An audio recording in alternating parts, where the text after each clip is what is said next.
On va donner. Pour CF? Si, je suis. Non, ça c'est bon pour... Priori, je veux tomber comme ça.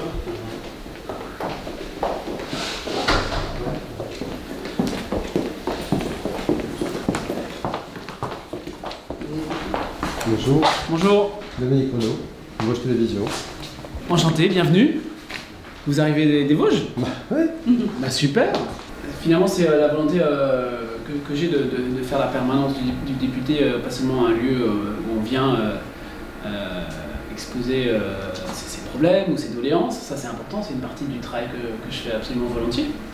Ce que j'ai fait d'ailleurs aujourd'hui toute la journée, mais aussi c'est d'essayer de mettre la permanence du député comme un peu au centre de la vie des habitants de la circonscription. Donc on a fait déjà un certain nombre de tables rondes.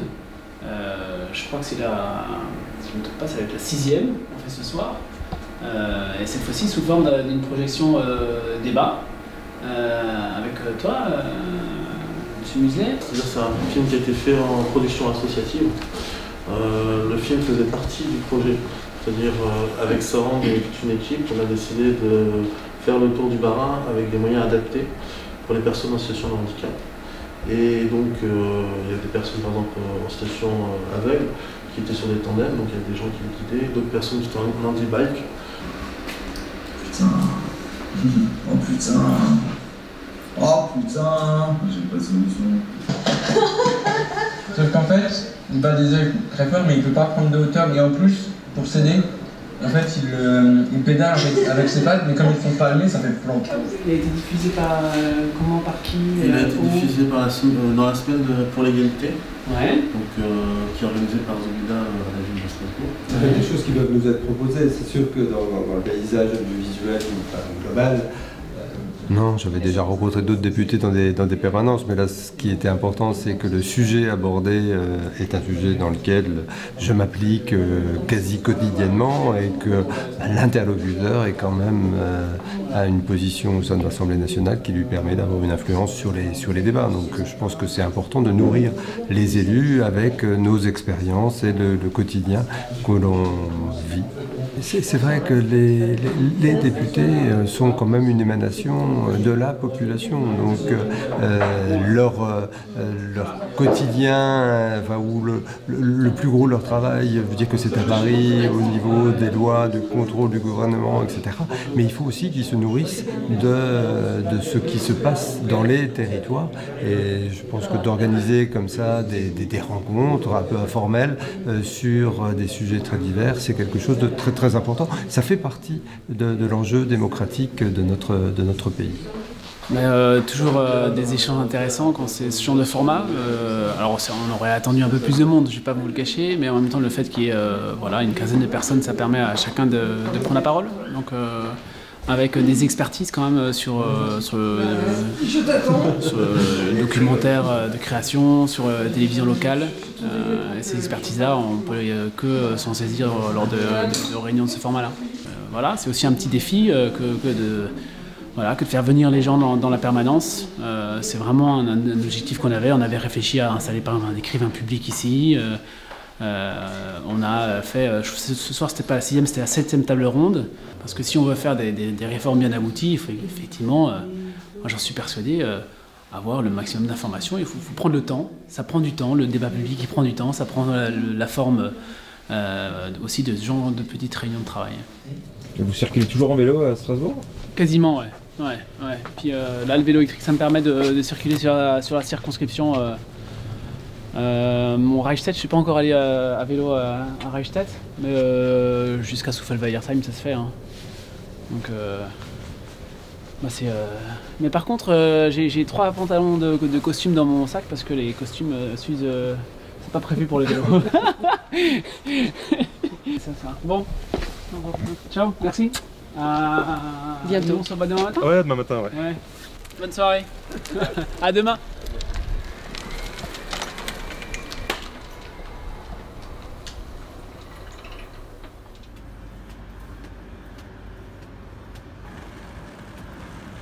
Mesdames, messieurs, bonjour, bienvenue aux voyageurs qui nous rejoignent en gare de Strasbourg. Il est 6h30, un premier point d'information. sur les circulations. C'est un rythme déjà bien intégré, donc c'est dans la semaine normale que de prendre le train le mardi matin et de savoir quoi, rentrer le jeudi soir. Quoi. Voilà.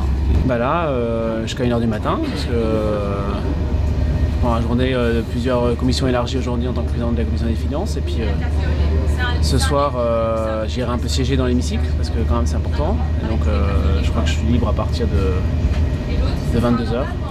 Voilà, donc entre 22h et 1h du matin, on ira siéger. Surtout quand on est à Paris, on sait qu'on ne s'appartient plus. Quoi. Enfin, moi j'ai totalement confiance dans l'équipe pour construire mon agenda. Ils font attention d'ailleurs à m'en mettre trop, parce que sinon j'ai plutôt tendance à leur dire de remplir encore plus que ça ne l'est déjà.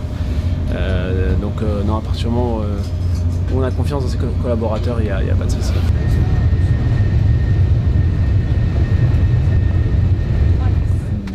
Ouais. Non. Donc tu dis non.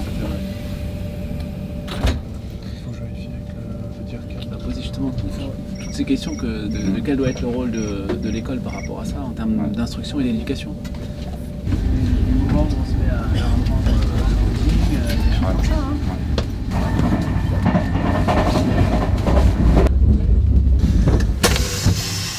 Il avait, je pense qu'il était attaché avant, tu vois, c'était un petit peu...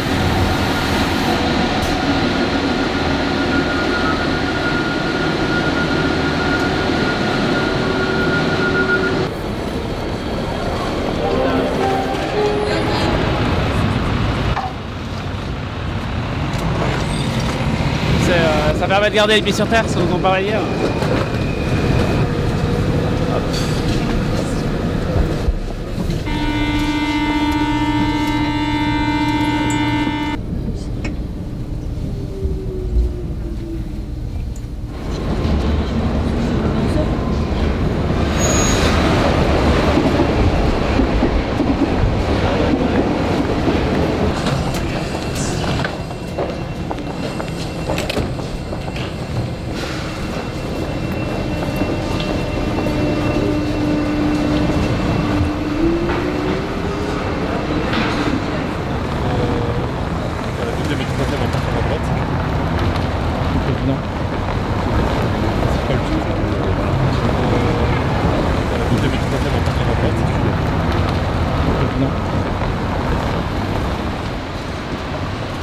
Nous allons commencer. Bruno Studer va arriver, son train a du retard et il nous a demandé de commencer le temps qu'il arrive.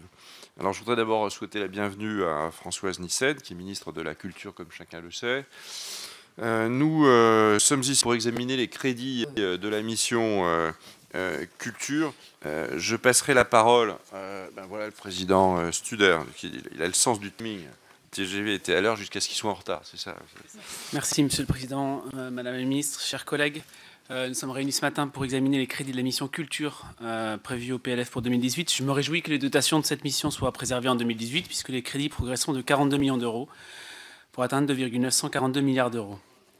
Cette préservation de l'effort public en faveur de la culture est à souligner, alors que le PLF... À partir du pays à 3. Et je n'ai aucune information, Madame la Ministre, sur la réalité de ces 200 millions. Plus exactement des informations contradictoires, parce que du côté de M. Schweitzer, on est intéressé, les crédits ne sont pas débloqués. Du côté de Bercy, on ne sait pas trop.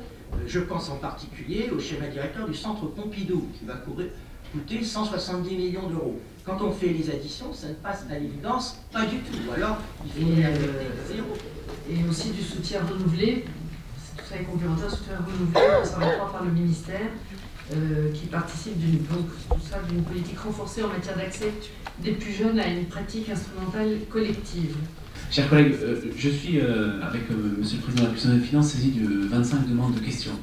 Donc, comme d'habitude, je vais me permettre de vous rappeler que si jamais vous avez eu les réponses à vos questions, tenez-en compte dans le maintien, dans la formulation de vos questions. Merci d'avance.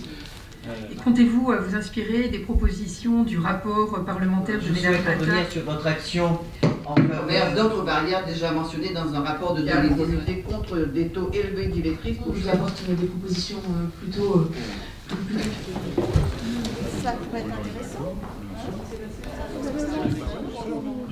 Heureusement qu'il y a des salles à l'extérieur ou on peut la mettre? Ouais, alors il y a un passage souterrain, on peut tout faire en intérieur, mais ça fait du bien de sortir. D'après les administrateurs qui sont un petit peu la mémoire de l'Assemblée nationale, il y a une vraie différence avec la nouvelle législature. Les députés sont bien plus présents qu'auparavant. D'accord. Voilà. Et la même chose en séance, parce qu'en fait le débat auquel on vient d'assister là, on va le refaire en séance. Cette fois-ci, ce sera ouvert à l'ensemble des députés.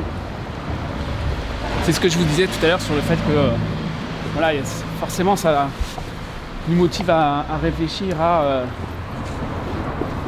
comment on pourrait, tout en préservant le temps du débat qui est absolument important, voilà, comment est-ce qu'on pourrait gagner un peu en efficacité quand même. Bonjour Alice. Ça va ?